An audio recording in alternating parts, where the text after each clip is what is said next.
और वह अन्य जातियों को न्याय का समाचार देगा। 7 बातें यहाँ पर यीशु मसीह के बारे में बताई है और ये है कि वो परमेश्वर का दास है। यीशु मसीह इस दुनिया में राजा बनने नहीं आया था, मानव जाति की सेवा करने आया था, दास बनने आया था। वो परमेश्वर का दास इस मानव जाति का दास बना, परमेश्वर के द्वारा चुना हुआ था। ध्यान रखना, जब कहा गया कि इस पृथ्वी के ऊपर इस मानव जाति को बचाने के लिए कौन जाएगा, यीशु ने कहा मैं जाऊंगा। तो परमेश्वर के द्वारा चुना हुआ वो परमेश्वर का पुत्र था, परमेश्वर का अति प्रिय था। यीशु मसीह कौन था? 2 बार पिता ने स्वर्ग से अपने पुत्र के बारे में ये गवाही दी थी, ये मेरा परम प्रिय। परम प्रिय का अर्थ हम नहीं जान सकते कि पिता और पुत्र कितने एक दूसरे से प्यार करते हैं, क्योंकि प्यार का सही मतलब हमें कभी समझा ही नहीं। तो प्यार क्या होता है, ये पिता और पुत्र के बीच में था और पिता ने हमेशा अपने बेटे के बारे में ये कहा था कि ये मेरा परम प्रिय पुत्र है। और वो परमेश्वर उससे क्या था?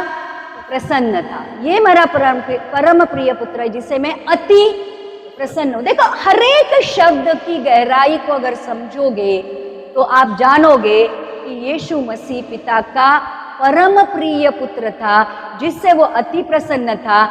लेकिन ऐसे परम प्रिय पुत्र को पिता ने हमारे लिए दे दिया, तो उस पिता का हमारे लिए कितना बड़ा प्यार होगा ये जानना भी बहुत जरूरी है। कितने लोग समझ में? फिर लिखा है कि वो परमेश्वर का अभिषिक्त था।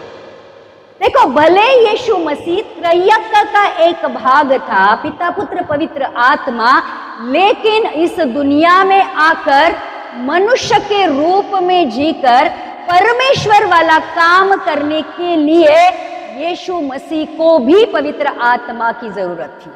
तो कोई भी मसीह ये कभी नहीं समझे कि मैं मेरी ताकत, मेरी सामर्थ्य या मेरी बुद्धि ज्ञान से मैं परमेश्वर की सेवकाई करूंगा, आप गिर जाओगे। या फिर कितनी भी बड़ी सेवकाई आपकी पवित्र आत्मा के बगैर हो, वो परमेश्वर की नजर में जीरो है।